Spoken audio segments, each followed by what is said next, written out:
और मैं उसी जगह काम करती हूँ जिस जगह को लोग बहुत ही अजीब नज़रों से देखते हैं। लेकिन किसी को ये नहीं पता कि यहाँ पे जो लोग काम करते हैं वो अपनी मर्जी से नहीं आते हैं। उनकी कोई मजबूरी होती है या फिर उनको ज़बरदस्ती धकेला जाता है। ऐसे ही एक लड़की असम से आई हुई थी। स्टेशन से निकलने के बाद ना तो उसके पास खाने का पैसा था, ना तो उसके पास कहीं रुकने का पैसा था, और उसके पास नौकरी भी नहीं थी। वो अकेली लड़की, और अकेली लड़कियों को वैसे भी कोई नौकरी नहीं देता है, और उसको हिंदी भी नहीं आती थी।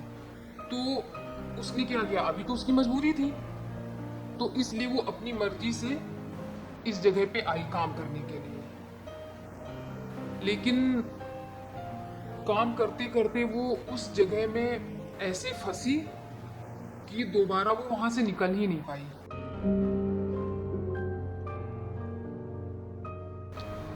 उसकी उम्र उस टाइम पे लमसम 18 या 20 की रही होगी।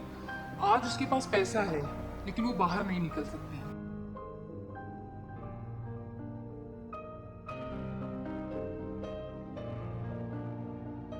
22 मार्च के बाद लॉकडाउन शुरू हो गया, लेकिन उसके बाद भी हम लोगों का काम शुरू था। हम लोग काम करते थे, कस्टमर आते थे, पैसा आता था, पैसा मिलता था, वो सारी चीज़ें होती थी।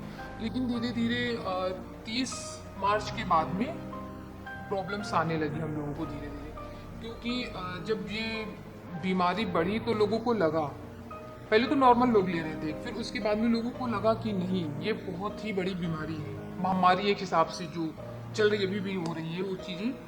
तो उसके बाद कस्टमर आना बंद हुए, हम लोगों को उन लोगों ने बुलाना बंद कर दिया। तो इस तरीके से बीच में बहुत ज़्यादा प्रॉब्लम्स आई हमें।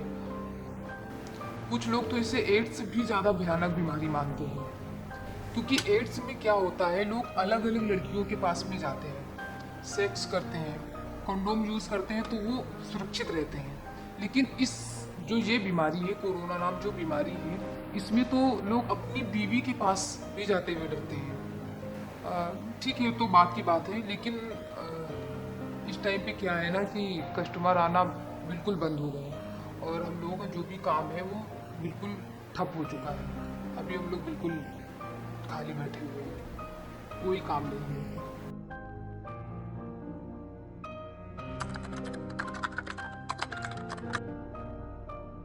देखो, धंधा करती हूँ, अकेली हूँ, तो पूरा ध्यान मुझे खुद का रखना पड़ेगा, क्योंकि अगर मुझे कुछ हो गया तो फिर आगे का काम कैसे होगा। आगे पीछे तो कोई है नहीं। तो क्या हुआ कि लास्ट जो जनता कर्फ्यू हुआ हमारा, तो उसके पहले ही जाके मार्केट से सारा सामान ले लिया, खाने का, पीने का, मेकअप का सामान, कोल्ड ड्रिंक्स वगैरह जो भी था सब ला के घर में भर लिया सामान। उसी से अभी तक चीज़ें चल रही थी। बीच में अगर कुछ कम भी हुआ सामान या ख़त्म हुआ सामान तो जाके फिर से मार्केट से लिया सामान पूरा। लेकिन लॉकडाउन के पहले जो हम लोगों की ज़िंदगी थी वो बिल्कुल ऐसी नहीं थी, क्योंकि टाइम पे अभी जैसे हम लोग हैं, हम लोग तो अपना पूरा बॉडी पे ध्यान देना पड़ेगा। अगर वो चीज़ें नहीं करेंगे तो कस्टमर दूर से ही भागेंगे। तो इस टाइम पे क्या हुआ कि पार्लर्स भी बंद हैं। अगर सामान ख़त्म हो रहा हो, टाइम पे नहीं मिल पा रहा है हमें, जैसे मेकअप का सामान अगर बीच में ख़त्म हुआ तो फिर हम लोग मेकअप भी अच्छे से नहीं कर पा रहे हैं, या बहुत सारी चीज़ें, हाथ का, पैर का, हम लोगों का एक्टिविटीज़ जो भी हम लोग करते हैं, तो वो चीज़ें नहीं हो पा रही थी। लेकिन क्या है कि अब कस्टमर नहीं आते हैं। कभी कभी तो लगता है कि ये काम भी बंद हो जाएगा, लेकिन नहीं, ये काम बंद नहीं होगा, क्योंकि अरे ये काम तो राजा महाराजाओं के टाइम से चला आ रहा है, तो ऐसे कैसे काम बंद हो जाएगा। हाँ, बीच बीच में कुछ पैसे वाले लोग जो हैं कॉल करके बुलाते हैं, बुलाते हैं, और वो कुछ मतलब वैसा कुछ करते भी नहीं है।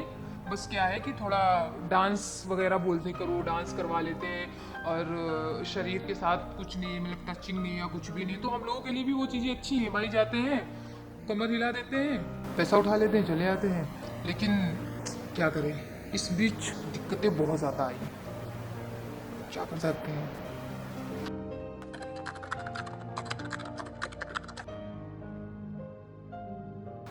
मेरी उम्र उस टाइम पे करीब 20 साल की थी, और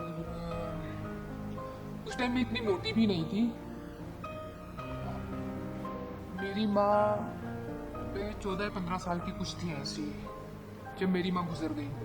और मेरे पापा ने क्या किया कि उन्होंने दूसरी शादी कर ली, सौतेली माँ घर पे आ गई। तो सबको अच्छे से पता है कि सौतेली माँ कैसी होती है। वो उल्टी सीधी बातें बोलना और पीटना, ये सारी चीज़ें थी मेरे साथ में जो हो रही थी उस टाइम पे। फिर अलग से पापा भी अगर आते थे शाम को घर आते थे काम से वापस, तो वो उनको भी बहुत उल्टी सीधी बातें बोलती थी मेरे को लेके। फिर वो भी मुझे पीटते थे। तो ऐसे चलता, मेरी आदत तो ऐसे बन चुकी थी दोनों का, मार गाली खा खा के बहुत, मतलब। बट एक दिन मेरे दिमाग में ये चीज़ आई कि कब तक ये सारी चीज़ें चलती रहेंगी, ये मुझे किचकिच बिल्कुल पसंद ही नहीं थी। तो मैंने क्या किया कि दिमाग में मुझे आया कि मैं घर से भाग जाऊँ। तो मैं दिमाग में आया और मैंने वो चीज़ की भी। मैं घर से निकल गई। मुझे लगा मैं बाहर जाऊंगी, मुझे अच्छी नौकरी मिलेगी और हो सकता कुछ लोग भी अच्छे मिल जाए, बट ऐसा कुछ नहीं हुआ। मैं 2 दिन तक, हाँ करीब 2 दिन तक मैं भटकती रही। उस टाइम पे ना तो खाने का पैसा, ना रहने का कुछ भी। तो फिर मुझे घर ही फिर से एकदम से दिखाई दिया कि नहीं नहीं घर ही जाते हैं, ठीक है कोई नहीं। तो 2 दिन भटकने के बाद मैं ना फिर घर वापस आ गई। लेकिन मुझे ये चीज़ नहीं पता थी घर वापस जाने से मेरे साथ वहाँ पे क्या होगा, क्योंकि मेरे पापा को ये लगता था कि मैं किसी लड़के के साथ में भाग गई हूँ और दोबारा मैं उस लड़के के साथ मुंह काला करवा के फिर से एंट्री ली मैंने घर पे। तो उन्होंने बात करनी ज़रूरी नहीं समझी मुझसे, ना तो उन्होंने क्वेश्चन मेरे से किया, पूछा कहाँ थी कहाँ नहीं थी। डायरेक्ट क्या हुआ, फिर शाम में मुझे मार पड़ी। मार पड़ने के बाद में मुझे तो जिसका अंदाज़ा नहीं था वो चीज़ उन्होंने की, मतलब मारा। और उसके बाद में उन्होंने मुझे घर से निकाल दिया, भगा दिया। फिर मैं घर से निकली फिर से दोबारा। निकलने के बाद में चलते चलते चलते चलते क्या हुआ, अब उसको आप चलना समझो या भटकना, मतलब भटकते भटकते क्या हुआ कि मैं सीधे रेड लाइन एरिया जो भी है, मैं कब पहुंची मुझे कुछ नहीं पता था। मतलब मेरे दिमाग में भी नहीं आया कि मैं कहाँ पे हूँ। बट उन लोगों ने क्या किया, मुझे अच्छे से रखा वहाँ पे। उन्होंने मुझे अच्छा खाना दिया, पीने को दिया, रहने को दिया। लेकिन मुझे तब वो चीज़ नहीं मालूम थी कि यहाँ से मेरी ज़िंदगी कैसे पलटेगी या आगे मेरी ज़िंदगी में क्या होने वाला है, वो मैंने कभी नहीं सोचा था। जो आगे मेरे साथ हुआ बता नहीं सकती मैं आपको।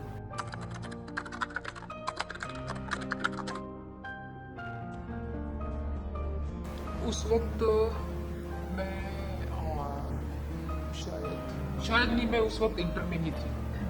और मैंने पहले भी बताया मेरी माँ की डेथ हो चुकी थी। और ये भी मैं बता चुकी कि मेरे बाप ने दूसरी शादी कर ली थी। दूसरी शादी कर ली और फिर जब माँ सौतेली आती तो बच्चे वैसे भी पराए हो ही जाते हैं, तो मैं उनके लिए कुछ मायने नहीं रखती थी उस टाइम पे। और मेरा क्या था ना कि मैं बहुत ज़्यादा परेशान भी थी। बस उस टाइम पे यही लगता था कि अगर कोई हो, कोई मिल जाए जिससे मैं अपनी बात शेयर करूं, उसको बोलूं। तो उसी टाइम पे मेरी मुलाकात एक लड़के से हुई जिसका नाम संजय।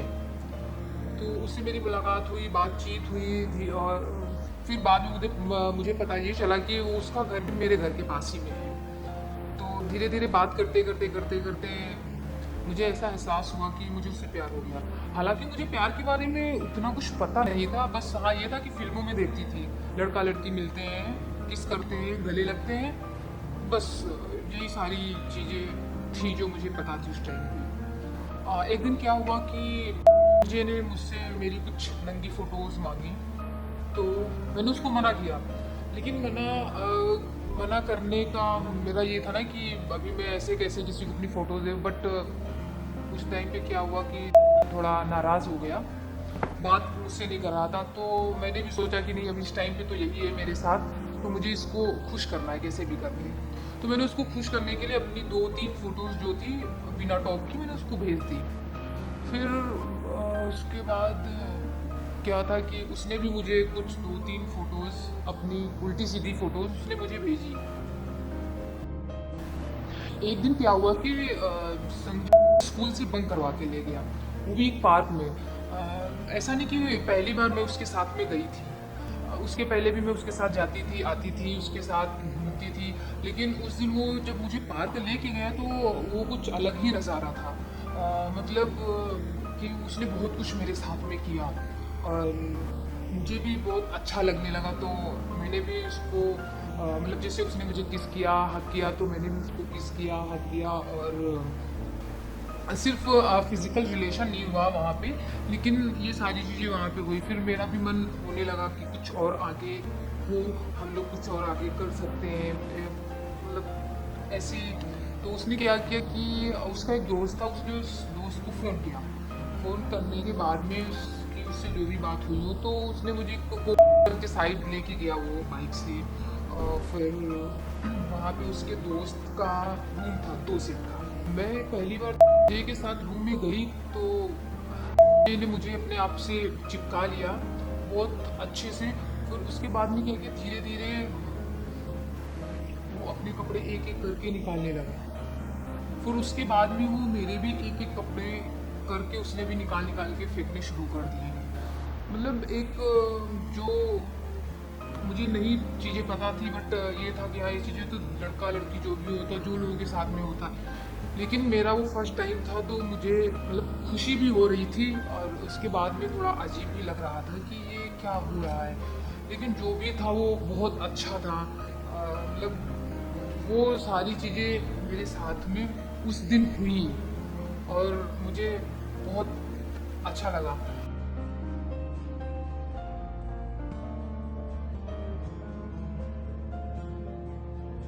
हाँ, लेकिन मैंने एक बात सुनी थी कि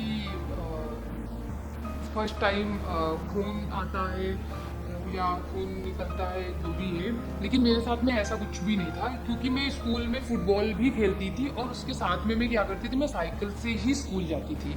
तो इसलिए मुझे उतनी ज़्यादा प्रॉब्लम नहीं हुई। लेकिन हाँ, मुझे मज़ा बहुत आया। मैंने मतलब बहुत इंजॉय किया उस टाइम पे अच्छे से।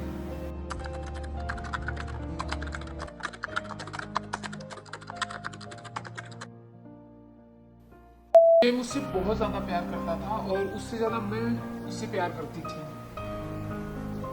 लेकिन बात ये थी कि उस टाइम तक अपने घर पे मेरे बारे में बात नहीं की थी।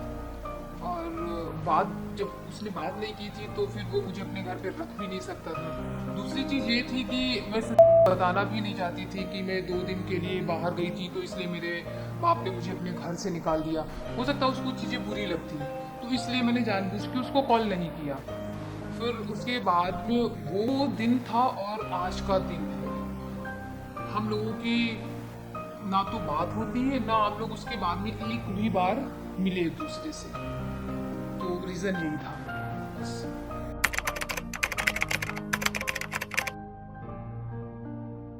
धंधा वो ऐसा है ना कि अभी तो सबको पता है बहुत सारे काम फ़ोन से ही हो जाते हैं, मोबाइल यूज़ कर लेते हैं, मोबाइल पे ही कस्टमर कस्टमर को डील करते हैं, कस्टमर से बातें हो जाती हैं, सब कुछ हो जाता है फ़ोन से। तो कभी वो फ़ोन से बुला भी लेते हैं या फिर कभी किसी को भेज देते हैं, गाड़ी भेज देते हैं। और कोई कोई लोग तो खुद ही आ जाते हैं रिसीव करने के लिए। तो इस तरीके से धंधा चलता रहता है। और कई बार तो ऐसा भी हुआ कि मैं पूरा एकदम अच्छे से रेडी होके अपना सूट बूट में मेकअप वेकअप करके आराम से मैंने सोचा जाके खड़ी होती, हो सकता कोई कस्टमर मिल जाए, तो अपना मेंटेनेंस बना के जाके रोड के ऊपर खड़ी हूँ पागलों जैसे। लेकिन क्या है साला, ये कोरोना के डर से कोई ले जाने को तैयार ही नहीं होता है, क्या कर सकते हैं अभी।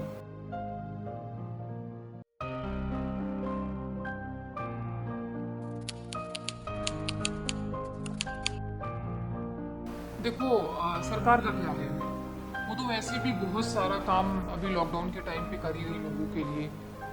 और हम लोगों का क्या है साला, हम लोगों को कौन पूछता है, हम लोगों को तो गिनती ही नहीं किसी किसी भी चीज़ में, मतलब गिनती ही नहीं है। हम लोग जैसे लग रहा है इंसान ही नहीं है। लेकिन उसमें सरकार की कोई गलती नहीं है। बस सरकार भी थोड़ा बिजी, सरकार जैसे अभी गरीब हमारे कहीं भी फंसे हैं उनको घर उनके पहुंचाना, उनको राशन देना और टाइम टाइम पे उनका चेकअप करवाना। और क्या बोलते हैं, सरकार उनको दवाई जो भी है, इलाज करवाना, हॉस्पिटल में एडमिट करवाना। तो सरकार ये सारी बहुत सारी चीज़ें कर रही है। तो बस हम यही मतलब सरकार से हमारी गुजारिश है, हम उनसे यही बोलना चाहेंगे कि हम लोगों के लिए भी कुछ सोचें, कुछ भत्ता या कुछ, जैसे बहुत सारा यानी कि अभी बीच में इन लोगों ने क्या किया, एक अकाउंट भी ओपन करवाया है फ्री का, कुछ बोले तो उसमें पैसा वैसा आ रहा है। तो बस यही है ना कि हम लोगों को भी चाहिए कुछ ऐसे ही दे, तो ताकि अगर आगे भी जैसे भी ये समस्या कोरोना के टाइम पे है, लॉकडाउन, तो इसमें हम जैसे लोग भी बहुत ज़्यादा परेशान और बाकी लोग भी परेशान हैं। तो इन सब चीज़ों में जब भत्ता मिल जाएगा, पैसा मिल जाएगा सरकार की तरफ से, तो फिर हम लोगों को प्रॉब्लम नहीं होगी, हम लोग भी अपनी ज़िंदगी अच्छे से जी सकते हैं, खुशी से जो ये गम के पल है वो अच्छे से निकाल सकते हैं। क्योंकि एक तो इतना प्रॉब्लम, टेंशन, फिर दूसरा पैसे का टेंशन, तो एक चीज़ तो हाथ में होनी चाहिए, अगर काम नहीं तो कम से कम पैसा तो है। तो बस हमारी यही गुजारिश है सरकार से कि हम लोगों के लिए भी कुछ सोचे, भत्ता या जो भी चीज़ें उनको समझ आए वो हम लोगों के लिए करें। जिंदगी का क्या है, जैसे अभी तक कटती चली आएगी भी कट जाएगी, क्या है जिंदगी का मतलब, बस अब ऐसे ही है, चलती जाएगी।